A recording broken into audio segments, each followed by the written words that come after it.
ঝালটক মিষ্টি আচার তো অনেক খেয়েছেন, এবার শুধু টক আর মিষ্টি আচার বানিয়েছি। আর এই আচারটি হচ্ছে একদম শাহী আচার, ছোট বাচ্চারাও খেতে পারবে আর এটা সংরক্ষণও করা যাবে। আসসালামু আলাইকুম, কেমন আছেন সবাই? আশা করি আল্লাহর রহমতে ভালো আছেন। তো কাঁচা আম নিয়ে নিয়েছি, এটা টক আম, একদমই কাঁচা, এটার ভেতরের যে আটিটা সেটাও কিন্তু কাঁচা। তো এটাকে আমি এখন প্রসেসিং করব, পরিষ্কার করে নিব, আপনাদের সামনেই পরিষ্কার করব, কিভাবে কাটবো সব কিছু আপনাদের সাথে শেয়ার করব। তো এখন প্রথমে সিলে নিচ্ছি।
আমগুলোকে ছিলার পরে কেটে নিলাম। তো এরকম ছোট ছোট পিস করে কেটে নিয়েছি, তাহলে আমার আচারটা বানাতে খুবই সুবিধা হবে। তো দেখতেই পাচ্ছেন বেশি বড় সাইজ করিনি, আর আমটা হচ্ছে অনেক কচি, যার কারণে আমি আরও ছোট সাইজও করতে পারতাম, এর চেয়ে ছোটো সাইজ করিনি, কারণ এটা আচার বানালেই বুঝতে পারবেন। তো এখন হচ্ছে চিনি নিয়ে নিলাম। চিনির পরিমাণটা আমি 1.5 কাপের পরিমাণ নিয়েছি, আর আমের পরিমাণটা এখানে পরিষ্কার করার পরে আমের পরিমাণটা 1/2 কেজি আছে। তো এই 1/2 কেজি আমকে আমি আজকে খুবই মজাদার একটি আচার বানাবো। দেখতেই পাচ্ছেন আমরা কিন্তু কিনেও আচার খাই, আর বাসায় বানানো আচার এরকম কিনা আচারের মতোই হবে যদি আপনি আমার মতো করে বানান। তো আমি লবণ এড করে দিলাম আর ঢাকনা দিয়ে ঢেকে দিলাম।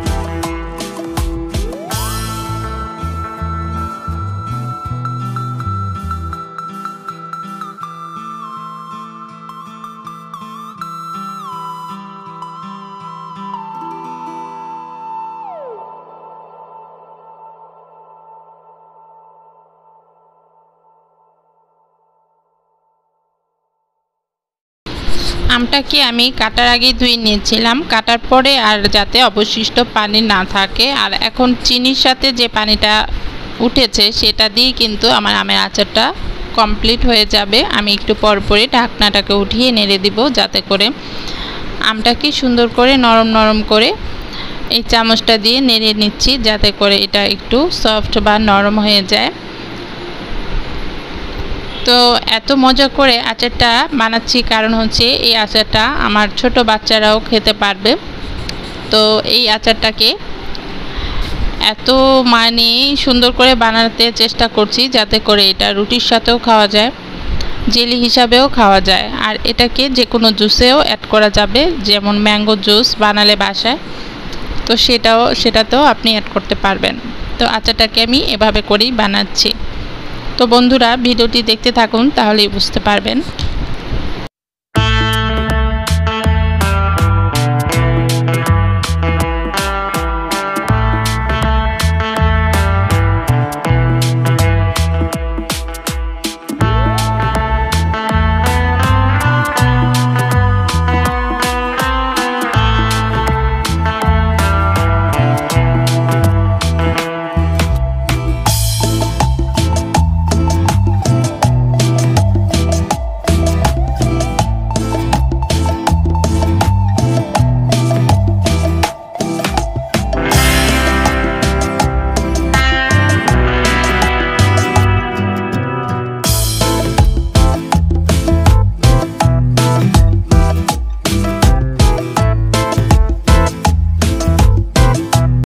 এখন দ্বিতীয় স্টেপে চলে আসলাম।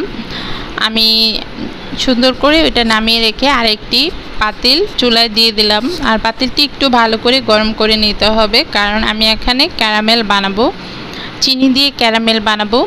বন্ধুরা, আমি যে আচারটি বানাচ্ছি এটার জন্য ক্যারামেল বানাতেই হবে।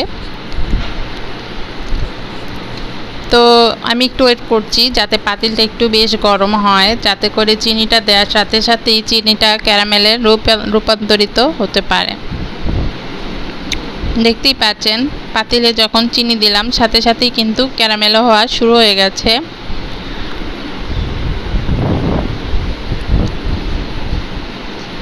খেয়াল রাখতে হবে ক্যারামেলটা যাতে পুড়ে না যায়।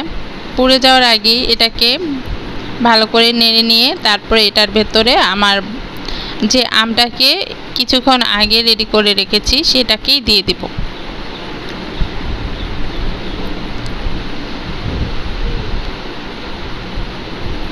এখন সবগুলো আমি ঢেলে দিচ্ছি এই ক্যারামেলের ভেতরে।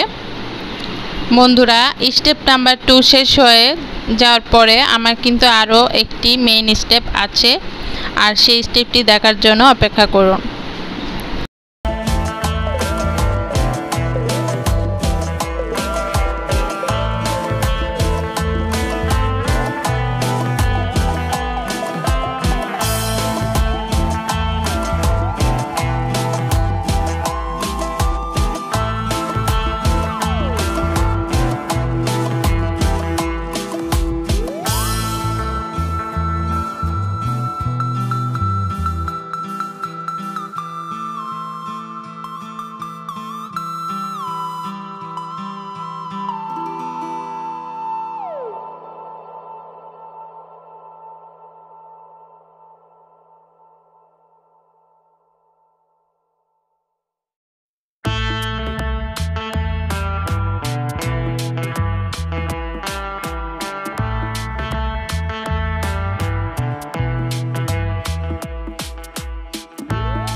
বন্ধুরা, আমি টেস্ট করার পরে আরেকটু চিনি অ্যাড করে দিলাম, আর আমি কিন্তু লবণও অ্যাড করে নিয়েছি। তো একটু পরপরই টেস্ট করতে হবে। টেস্টের জন্য আমার যতটুকু চিনি প্রয়োজন হবে মনে হচ্ছিল ঠিক ততটুকু চিনি আবার দিয়ে নিলাম। এরপরও কিন্তু আমার আরেকটি স্টেপ রয়ে গেছে, দেখতে থাকুন ভিডিওটি।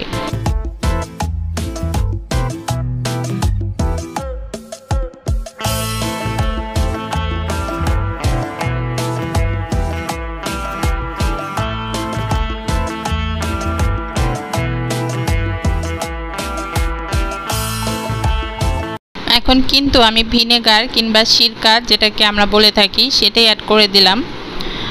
এখানে আমি সিরকা অ্যাড করেছি প্রায় 3 চামচের মতো করে, আর আমি নেড়ে নিচ্ছি। সিরকাটাকে খুব ভালো করে নেড়ে নিলাম। এরপরও কিন্তু আরেকটি স্টেপ বাকি রয়ে গেছে বন্ধুরা, দেখতে থাকুন।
বন্ধুরা এখন হচ্ছে আমি লাস্ট স্টেপে চলে এসেছি।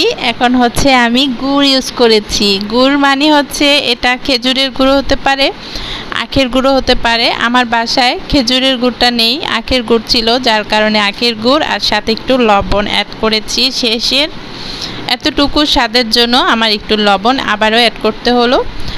বন্ধুরা যতটুকু স্বাদ বাড়ানোর ক্ষেত্রে আমি অ্যাড করেছি গুড়, চিনি। আপনারা আপনাদের পছন্দ মতো অ্যাড করে নিতে পারেন। তবে আজকে যে আচারটা আমি বানিয়েছি এই আচারটা দিয়ে আপনি যে কোনো পাউরুটির সাথে জেলি হিসেবেও খেতে পারবেন, যে কোনো ছোটো বাচ্চাদেরও খাওয়াতে পারবেন, আর এটা দিয়ে জুসও বানাতে পারবেন। এটার সাথে কোনো প্রকারের ঝাল অ্যাড করিনি, আপনারা আপনাদের পছন্দ মতো ঝাল অ্যাড করে নিতে পারবেন। তো আমি আমার এই আচার রেসিপিটি শেষ পর্যায়ে চলে এসেছি। এরপর আমি এটাকে নামিয়ে নিব, ঠান্ডা করে নিব, আর এটাকে ডেকোরেশন করে নিব। অবশ্যই ইনশাআল্লাহ আমার সাথে থাকবেন, শেষ পর্যন্ত ভিডিওটি দেখবেন, আর আমার ভিডিওটিতে একটি লাইক দিয়ে দিবেন। লাইকটা তো অবশ্যই আমি চেয়ে নিতে পারি আপনাদের কাছে, যেহেতু আমি আপনাদের জন্য ভিডিওটি মেক করেছি। আর আমার চ্যানেলটিকে ভালো লাগলে অবশ্যই সাবস্ক্রাইব করে রাখবেন। পরবর্তী ভিডিও আপলোড দেওয়ার সাথে সাথে আপনার কাছে আমার ভিডিও চলে আসবে। এই আচারটা আপনারা নর্মাল ফ্রিজে সংরক্ষণ করে 6 মাসের মতো রাখতে পারবেন, কোনো সমস্যাই হবে না, কোনো ফাঙ্গাস পড়বে না। মাঝে মধ্যে যদি পারেন একটু চুলায় জাল দিয়ে আবার ঠান্ডা করে পটে রেখে দিতে পারবেন। বন্ধুরা আজকে ভিডিওটি এ পর্যন্তই। আজকে এখানেই বিদায় নিচ্ছি। আসসালামু আলাইকুম। সবাইকে অসংখ্য ধন্যবাদ আমার ভিডিওটির সাথে থাকার জন্য।